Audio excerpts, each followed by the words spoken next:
todos.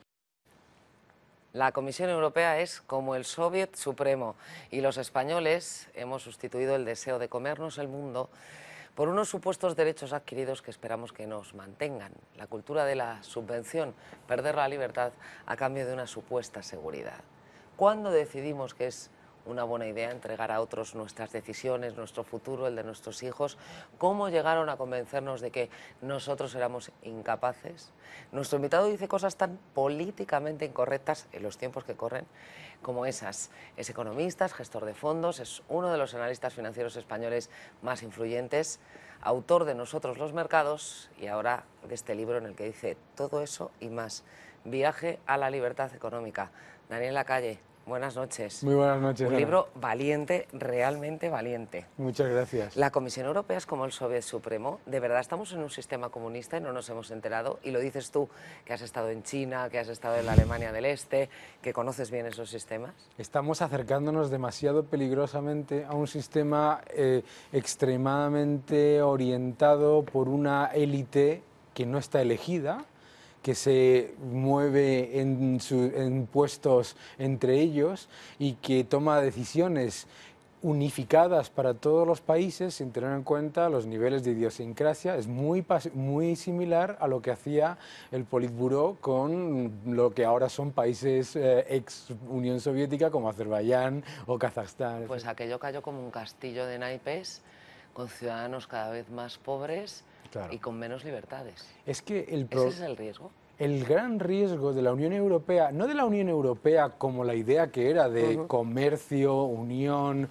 sino de la Unión Europea a la semejanza e imagen de Francia que estamos creando, es precisamente ese, que creamos un sistema dirigido, intervenido, en el que se genera cada vez más pobreza, menos oportunidades, lo estamos viendo después de enormes planes de estímulo, ayudas de todo tipo, etcétera. No se deja de destruir empleo y de reducir la producción industrial y es un grave problema, claro que sí. Porque Daniel dice en este libro, en el que va desmontando uno tras otro los mitos, que eso de inyectar dinero no nos resuelve los problemas. Claro. Y es lo que está haciendo el Banco Central Europeo, es lo que está haciendo la Reserva Federal, pero es lo que hizo el gran New Deal mitificado. O sea que el New Deal no ayudó a Europa a salir de la gran crisis, la gran recesión, todo lo contrario. El New Deal retrasó la recuperación de Estados Unidos en 7 años y el estudio que pongo en el libro de la Universidad de Harvard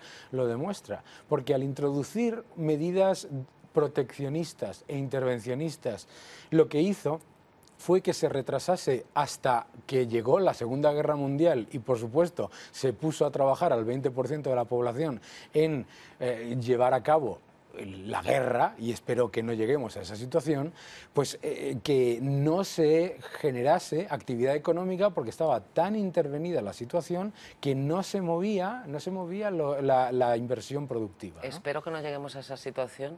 Claro. ¿Quiere decir que puede llegar a esa situación? No, yo creo que no. Porque hay una cosa que yo creo que también es relevante y es que una de las razones por la que es difícil entrar en una guerra de esas características es porque no tenemos dinero para financiarla. Entonces, bueno, mira, en eso es bueno ser pobre. En eso es bueno ser pobre. Entonces, yo creo que no, siendo un poco menos irónico, la cuestión no es tanto el riesgo de intentar repetir algo que era el New Deal, fue una decisión de parar las libertades, de completamente intervenir la economía para intentar solucionar algo lo antes posible sin conseguirlo, que es exactamente lo mismo que hizo la Unión Europea en el año 2008, que se gastó el 3% del PIB de la Unión Europea en planes de crecimiento y de estímulos para destruir 4,5 millones de puestos de trabajo. Entonces, los gobernantes no quieren reconocer que los ciclos existen. Y por lo tanto, lo que intentan es manipularlos, y al manipularlos lo que hacen es endeudar más todavía y retrasar ese proceso de recuperación. Porque lo que tú dices es cada vez nos piden más impuestos Claro. para hacer cosas supuestamente mejor que nosotros y por nosotros, Claro. y no las hacen y además nos hacen más pobres. Efectivamente. Y ¿Eso es además, lo que está ocurriendo hoy en España? es lo que está ocurriendo en toda la Unión Europea. Yo creo que es un grave problema de la Unión Europea, es lo que yo llamo sostener artificialmente el PIB. Hacer todo lo posible porque el PIB no baje, aunque sea gastando en tonterías, y por supuesto que no generan crecimiento. Entonces, ¿qué es lo que ocurre? Justificando el crecimiento o el gasto por el gasto, estamos creando unos costes fijos en el sistema que después tenemos que sufragar. Y esos costes fijos o se sufragan con una enorme inflación, empobrecer a la gente, con más impuestos, empobrecer a la gente, o con la devaluación, empobrecer a la gente. Así que al final pagamos siempre los mismos. Ese es el problema, que en estas soluciones mágicas contra las que yo clamo en el libro, en estas soluciones mágicas para solucionar todo muy rápido, todos los problemas que hemos creado durante una década, solucionarlos muy rápido, en estas soluciones mágicas siempre el que lo paga es el ciudadano. ¿Sabes qué pasa? Que luego al ciudadano, si le dicen voy a gastar menos, dice me quitas la sanidad, me quitas la educación, me quitas lo que hemos llamado estado del bienestar. Claro. Y salen a la calle y se manifiestan. Y muchos prefieren pagar más impuestos. O que los paguen otros, probablemente. Exacto, porque cuando le preguntas a la gente no quiere pagar más impuestos, lo que quiere es que los pague otros. Y siempre sale con el subterfugio de lo tienen que pagar los ricos. ¿Y qué es lo que ocurre? Pues lo que pasa siempre es el cuento de la lechera. Se dice, vamos a subir los impuestos a los ricos y vamos a recaudar 80.000 millones, se recauda un tercio de esa cantidad, pero ya nos hemos gastado los 80.000 millones y volvemos a crear, y entonces al final nos suben los impuestos a todo el mundo. ¿Por qué los europeos prefieren que les den las cosas hechas? Pues porque hay una cultura que además no es la cultura europea, es la cultura que se nos ha impuesto en muy poco tiempo, en menos de 20 años. Hay una cultura de que si nosotros intentamos emprender, crear empresas, montarnos por nuestra propia cuenta, vamos a fracasar. Y es el miedo al fracaso contra la certeza de la frustración. Entonces, al tener un sistema asistencialista, lo que la gente dice es, ¿para qué me voy a molestar? Porque al fin y al cabo va a estar ahí el Estado que me lo va a solucionar. El problema es que cuando el Estado ya ocupa más del 50% del Producto Interior Bruto, ¿qué es lo que ocurre? Que está detrayendo recursos también del asistencialismo. Y es donde la gente empieza a protestar. ¿Cuál es la alternativa? Si tú fueras hoy ministro de Hacienda, que has visto y has conocido de cerca esos sistemas comunistas, también sistemas más libres, también Estados Unidos o países con menor regulación. Si tú fueras ministro de Hacienda, ¿qué harías hoy, Dani? Bueno, yo creo que, vamos a ver, aquí si lo que queremos es crear empleo, queremos crear empleo de verdad y además sostenible. Ese empleo solo puede venir de un aumento masivo de la inversión financiera directa de fuera. Pero ahora está entrando. Hemos visto a Bill Gates, que estamos encantados. Acabamos de ver al presidente Morgan Stanley en España diciendo España es una oportunidad que no nos podemos perder. Efectivamente. Pero ese dinero, ¿a dónde se va? Igual que en Estados Unidos, igual que en el resto de Europa. Activos líquidos, se va a la bolsa y a los bonos. O sea, pero que no entra a crear una empresa en la que se creen puestos de trabajo. No va a crear empleo, no va a lo que la gente denomina equivocadamente, pero vamos a utilizar el término economía real.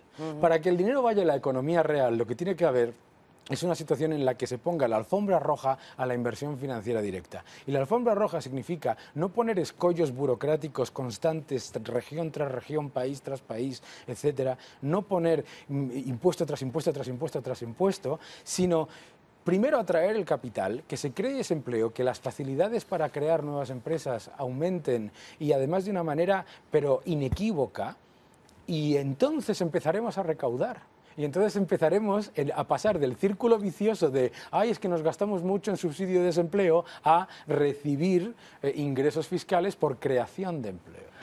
Pero para cambiar la mentalidad de los españoles hace falta mucho tiempo. Y yo voy a recuperar otra de las citas otra de las cosas que tú dices en este libro, de cuando llegas a la universidad con ganas de aprender, con ganas de cosas nuevas, de un mundo de posibilidades que se abre ante ti. Dice, me encuentro un sistema educativo orientado a crear ciudadanos B, a atemperar las ambiciones.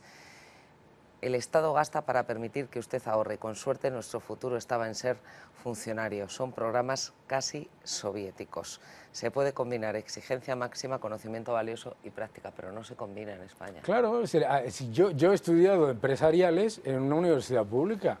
Y me pasé 4 años escuchando que crear una empresa no merece la pena, que crear una empresa es malo. Menos mal que estudiaste empresariales. Y eso que estudié empresariales, si me digo a dedicar a estudiar filología, no quiero ni pensarlo. Durante 4 años tuve que llegar al 5.º año, como explico en el libro, a conocer a grandes catedráticos y empezar a respirar, y a decir, espérate, que no tenemos como única posibilidad lo que entonces se decía de salir colocado, ¿no? Y esperar, por favor, tener un trabajo de 25 años en una de las 4 grandes empresas del IBEX 35 y con un poco de suerte ser jefe de departamento. Quizá porque a nuestros padres les ha costado tanto llegar aquí, han dicho, mejor que todos tengamos un poco a que algunos tengan más que otros, ¿no? Pero el problema es que todos igualitarismo. no tienen un poco.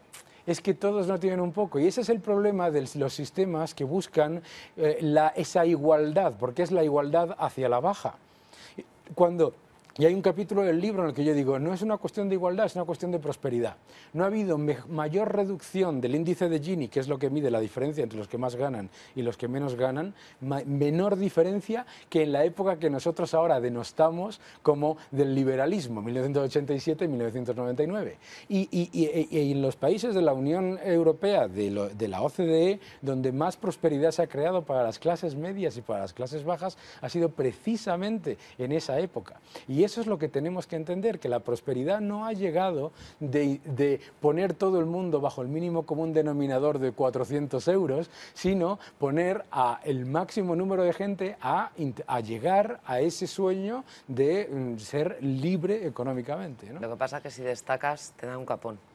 Pero es que ese es un grave problema. Es un grave problema que estemos en una sociedad en la que haya miedo a sacar la cabeza, no se te vaya a cortar.